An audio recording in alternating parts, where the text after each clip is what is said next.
nama saya Aminah Istiqomah. Di sini saya akan menjelaskan makalah dari kelompok 9, di mana di sini kelompok 9 membahas tentang koloid.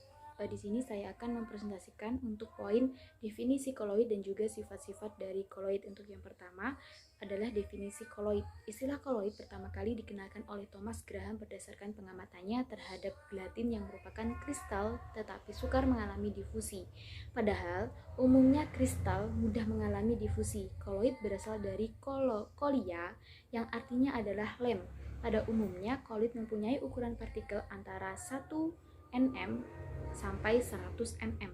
Oleh karena itu, ukuran partikelnya relatif kecil. Sistem koloid tidak dapat diamati dengan mata langsung atau dengan mata telanjang, tetapi masih bisa diamati dengan menggunakan mikroskop ultra.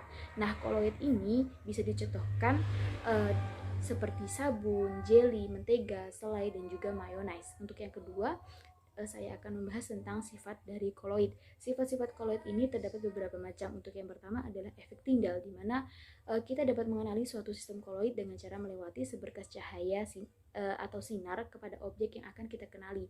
Bisa dilihat tegak lurus dari arah datangnya cahaya, maka akan terlihat sebagai berikut. Yang pertama, jika objek adalah larutan, maka cahaya akan diteruskan atau menjadi transparan. Untuk yang kedua, jika objek adalah koloid, maka cahaya akan dihamburkan dan juga partikel terdispersinya tidak tampak. Untuk yang ketiga, jika objek adalah suspense, maka cahaya akan dihamburkan tetapi partikel terdispersinya dapat terlihat dan juga kelihatan. Untuk gambarnya bisa dapat diamati seperti berikut.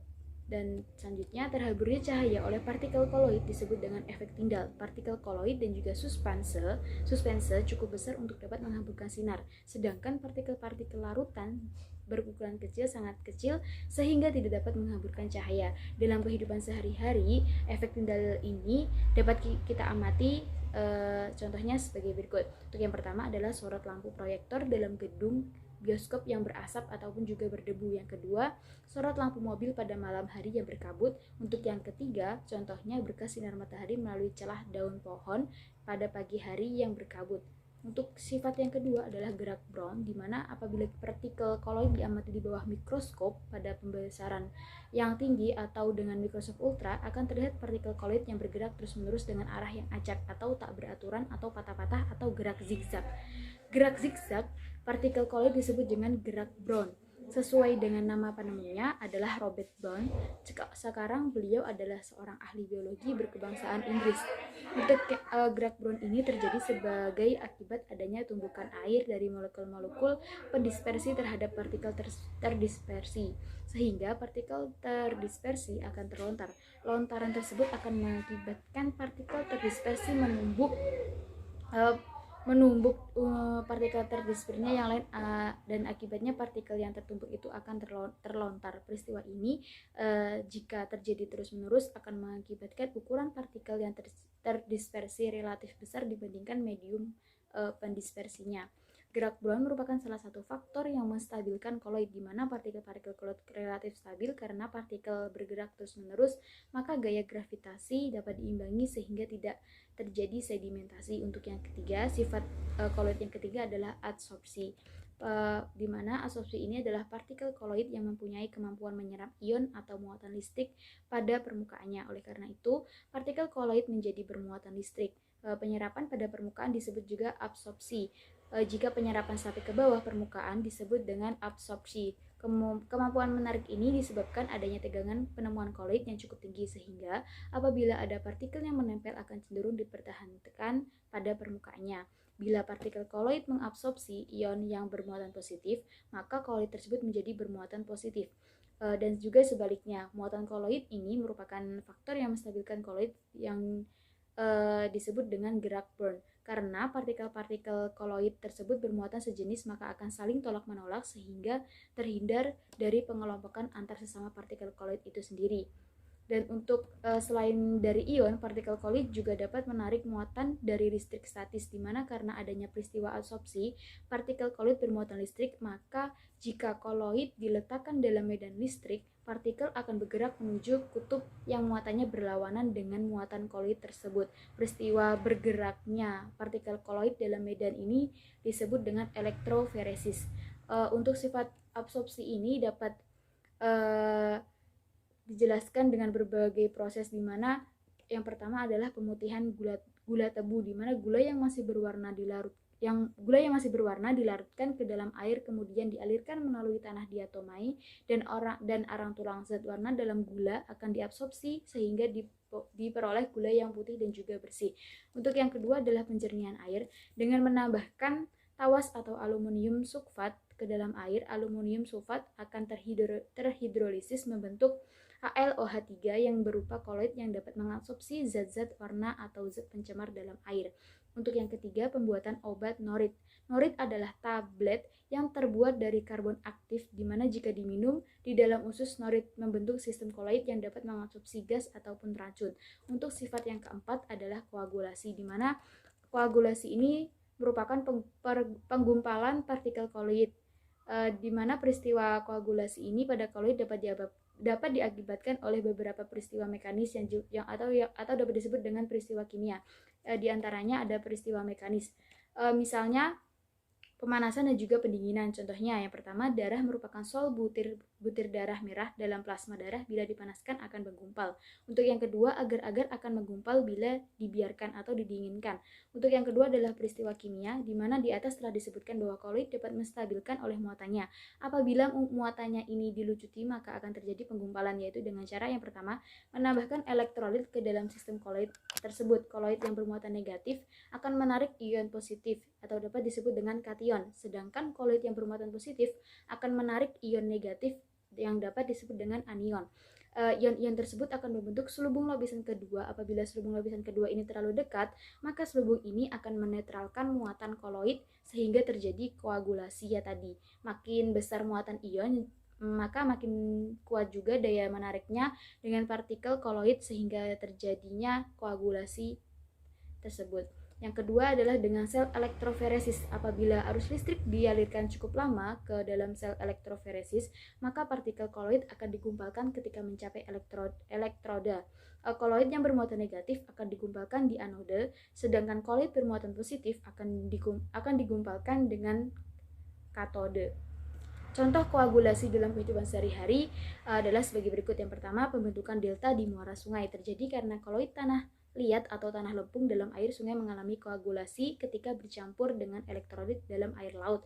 Untuk yang kedua, asap ataupun debu dari pabrik yang dapat menggumpalkan dengan alat koagulasi listrik kotrel. Untuk yang ketiga adalah karet dalam lateks digumpalkan dengan cara menambahkan asam fomat. Assalamualaikum warahmatullahi wabarakatuh. Perkenalkan, nama saya Riki Matasari, NIM 2319293. Di sini saya akan menjelaskan penjelasan dari BST, yaitu poin yang ketiga, yaitu mengenai jenis-jenis koloid. Nah, penggolongan sistem koloid didasarkan pada jenis fase perdispersi dan terdispersi. Jenis-jenis koloid itu ada apa saja sih? Nah, langsung saja, jenis-jenis koloid itu yang pertama ada sol. Sistem koloid dari partikel padat yang terdispersi dalam medium lain seperti padat, cair, dan gas, itulah yang dinamakan sol. Nah, ada beberapa fase terdispersi dan perdispersinya. Antara lain yang pertama, zat padat yang terdispersi dalam zat padat sebagai pendisperse dinamakan sol padat. Nah, yang kedua, zat padat yang terdispersi dalam zat cair sebagai perdisperse dinamakan sol cair. Nah, yang ketiga yaitu zat padat yang terdispersi dalam zat berupa gas sebagai pendispersi dinamakan sol gas, tapi biasanya disebut dengan aerosol padat. Nah, sol itu dibedakan menjadi dua, yaitu yang pertama sol liofil, di mana partikel padat akan mengadsorpsi molekul cair dan membentuk selembung di sekitar partikel padatnya. Nah, jika medium airnya disebut dengan hidrofil, contohnya seperti kanji, sabun, protein, dan lem. Yang kedua yaitu sol liofob, sol di mana partikel padat tidak mengadopsi molekul cair di sekelilingnya. Jika mediumnya air itu disebut dengan hidrofob. Nah, contohnya adalah zat arsenik trifulsida di dalam air. Jenis sol yang kedua yaitu emulsi, sistem koloid dari zat cair yang terdispersi dalam zat lain, terutama zat cair lainnya disebut emulsi. Nah, syarat terjadinya emulsi ini adalah bahwa kedua jenis zat cair itu tidak saling melarutkan. Nah, emulsi dapat digolongkan ke dalam dua bagian, yaitu emulsi minyak dalam air atau emulsi air dalam minyak. Nah, maka dari itu, minyak diartikan sebagai semua zat cair yang tidak tercampur dengan air. Nah, contohnya emulsi minyak dalam air itu seperti santan, susu, lateks, komektif, pembersih wajah, dan ada lain sebagainya. Nah, contoh yang kedua yaitu contoh emulsi air dalam minyak seperti mayones, minyak bumi, dan minyak ikan. Nah, untuk fase terdispersi dan pendispersinya, emulsi yang pertama adalah zat cair yang terdispersi dalam zat padat sebagai pendispersi dinamakan emulsi padat atau biasa disebut dengan gel. Nah, yang kedua, zat cair terdispersi dalam zat cair sebagai pendispersi dinamakan emulsi cair.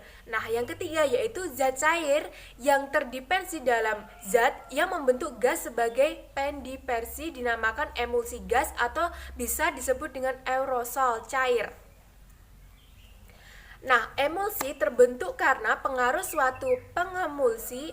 Contohnya adalah sabun yang dapat mengemulsikan minyak ke dalam air. Nah, jika campuran minyak dengan air dikocok, maka akan diperoleh suatu campuran yang segera memisah jika didiamkan. Nah, akan tetapi jika sebelum dikocok ditambahkan sabun atau energen, maka diperoleh campuran yang stabil yang disebut emulsi.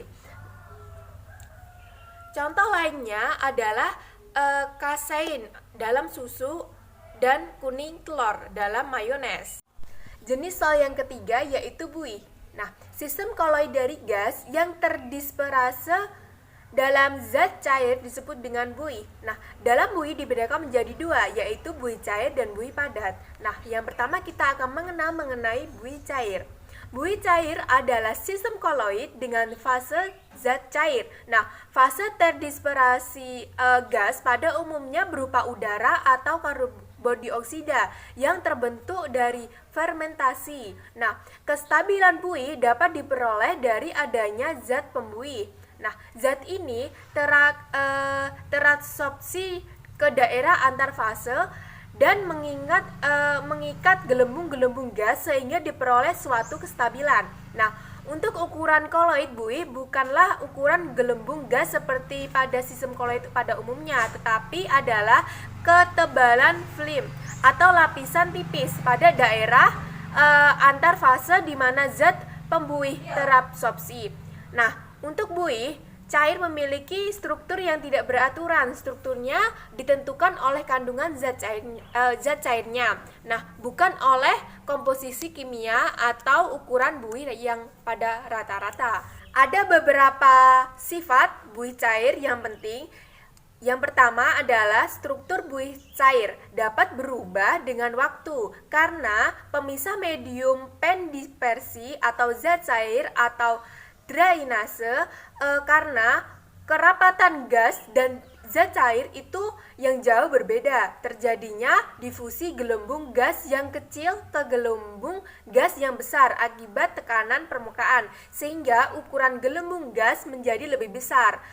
Rusaknya film antara dua gelembung gas. Untuk yang kedua yaitu struktur buih cair dapat berubah jika diberi gaya dari luar. Nah, bila gaya yang diberikan kecil, maka struktur buih akan kembali ke bentuk yang awal setelah gaya tersebut ditiadakan.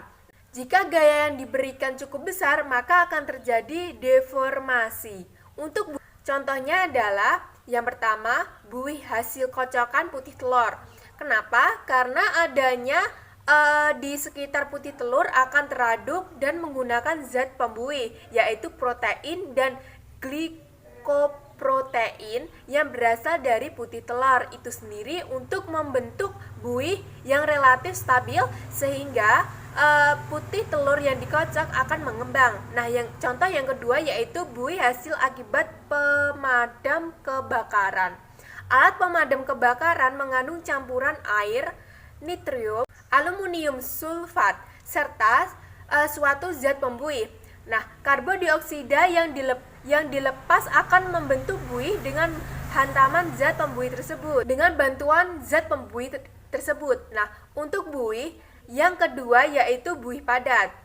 Buih padat adalah sistem koloid dengan fase terdispersi gas dan dengan medium pendispersi zat padat. Nah, kestabilan buih ini dapat diperoleh dari zat pembuih juga atau surfaktan.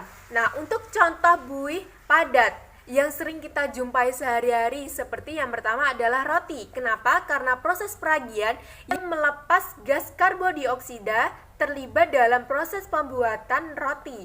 Zat pembuih protein gluten dari tepung kemudian akan membentuk lapisan tipis mengelilingi gelembung-gelembung karbodioksida untuk membentuk buih padat. Untuk contoh yang kedua yaitu batu apung dari proses solidifikasi gelas vulkanik, maka terbentuklah batu apung. Nah, untuk contoh yang ketiga yaitu styrofoam. Nah, styrofoam memiliki fase terdispersi karbodioksida dan udara serta medium pendispersi polistirena. Nah, untuk jenis koloid yang keempat adalah gel.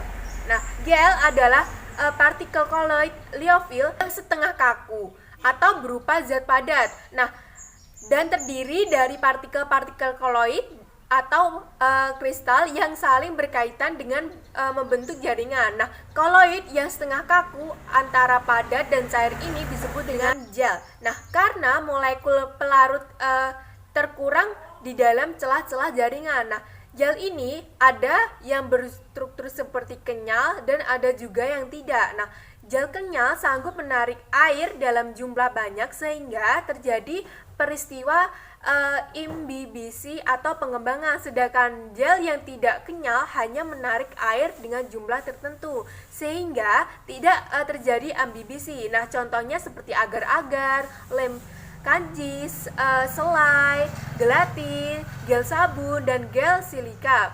Nah, gel dapat berbentuk dari suatu sol yang zat terdispersinya mengadopsi medium dispersinya sehingga terjadi koloid yang agak padat. Untuk jenis-jenis koloid yang kelima adalah aerosol. Sistem koloid dari partikel padat atau cair yang terdispersi dalam gas yang disebut dengan aerosol. Nah, aerosol dibedakan menjadi dua, yaitu aerosol cair dan aerosol padat. Nah, untuk contoh aerosol cair yaitu seperti kabut dan awan. Sementara untuk aerosol padat contohnya adalah asap dan debu. Nah, saat ini banyak produk dibuat dalam bentuk aerosol sehingga lebih praktis digunakannya. Nah, contohnya seperti hairspray, parfum, zat semprot, dan lain sebagainya. Nah, untuk materi selanjutnya akan disampaikan oleh teman sekelompok saya. Terima kasih. Maaf bila ada kurang lebihnya. Selanjutnya yaitu pembuatan koloid dengan cara koordinasi. Cara pembuatan koloid dapat dilakukan dengan mengelompokkan partikel larutan sejati dan juga menghaluskan bahan yang masih kasar. Kemudian diadu dengan medium dispersi. Ada dua metode pembuatan koloid dengan cara kondensasi dan dispersi. Yang pertama yaitu pembuatan koloid dengan cara kondensasi. Proses pembuatan koloid dengan metode ini adalah menggabungkan ion, atom, molekul, dan juga partikel yang kecil menjadi ukuran yang lebih besar. Contohnya pembuatan koloid dengan cara kondensasi adalah yang pertama yaitu reaksi redoks. Reaksi redoks merupakan reaksi yang disertai perubahan bilangan oksidasi. Contohnya yaitu saat pembuatan sol emas yang dilakukan dengan mereduksi garamnya, lalu menggunakan reduktor formaldehyde, maka reaksi kimianya dapat dituliskan. Contohnya lain reaksi redoks dalam pembuatan koloid dapat ditemukan pada reaksi kimia. Pembuatan sel belerang, reaksi antara hidrogen sulfida dan juga belerang dioksida. Yang kedua yaitu reaksi hidrolisis. Reaksi hidrolisis merupakan reaksi suatu zat yang membutuhkan air pada prosesnya. Contohnya yaitu reaksi hidrolisis adalah saat pembuatan sol FeOH 3 kuadrat yang terbuat dari larutan FeC13 dan juga Fe13.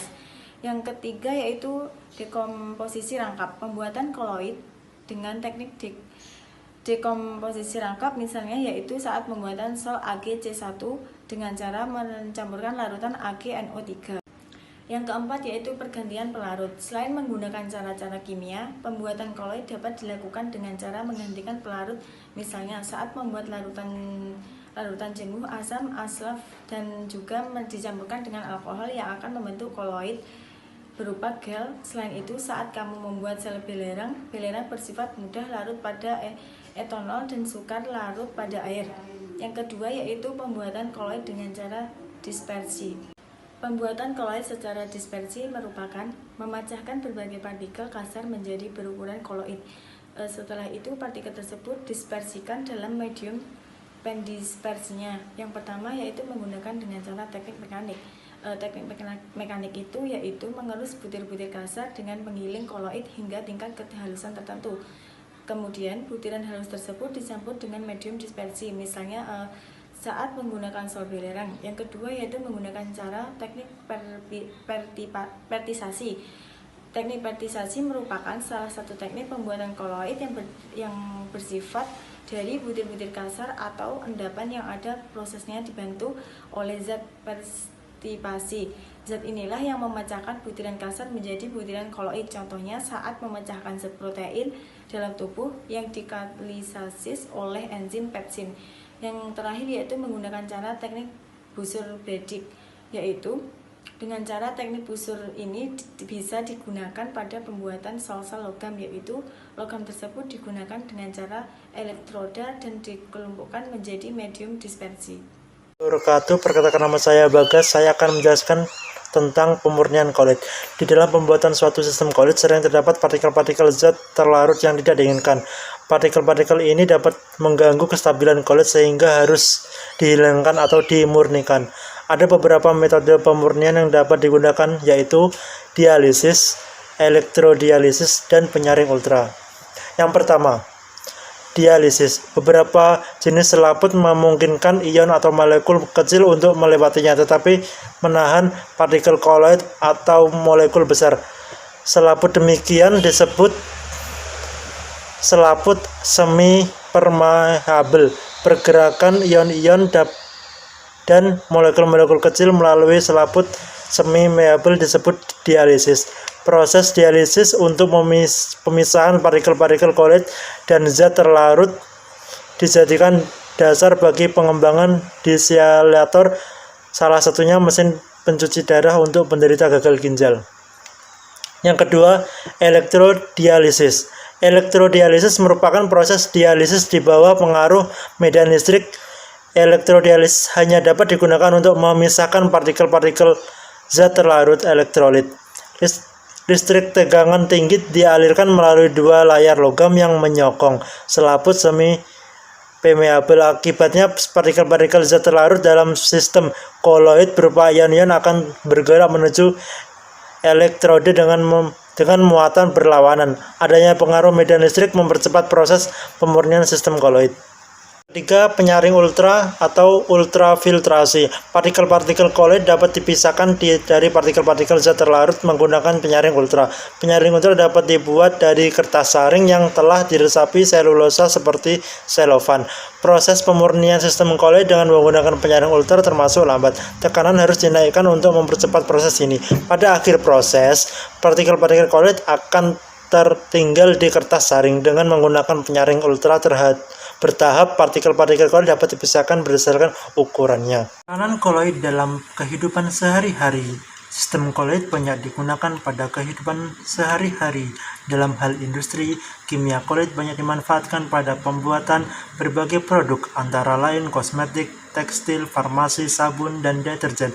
Makanan seperti air spray, tinta, obat-obatan, biskuit, keju, mentega, cat keramik, insektisida, plastik, dan lain-lain.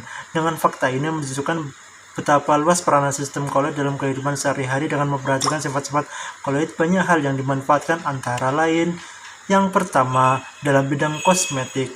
Berbagai bahan kosmetik berupa cairan biasanya dibuat berupa koloid untuk menjaga kestabilan. Dalam bidang kosmetik, kita sering menggunakan berbagai macam produk dalam bentuk koloid seperti pembersih muka, pewangi badan, berbentuk spray, semprot rambut, dan produk kosmetik lainnya. Bidang kosmetik. Kedua, industri farmasi. Banyak obat-obatan yang dikemas dalam bentuk koloid agar stabil dan tidak mudah rusak. Contohnya, obat dalam bentuk sirup dan suntikan. Ketiga, industri bahan makanan. Untuk menjaga kestabilan bahan makanan, bahan tersebut dibuat dalam bentuk koloid seperti mentega, keju, es krim, jelly, dan lain-lain. Keempat, sebagai bahan pencuci. Prinsip koloid juga digunakan dalam proses pencucian dengan sabun dan deterjen. Dalam pencucian dengan sabun atau deterjen, berfungsi sebagai emulgator. Sabun atau deterjen akan mengemulsikan minyak dalam air sehingga kotoran-kotoran berupa lemak atau minyak dapat dihilangkan dengan cara pembilasan dengan air. Terakhir, induksi tekstil. Pada proses pencalupan bahan atau untuk pewarnaan agar daya serapnya tinggi sehingga dapat melekat pada tekstil.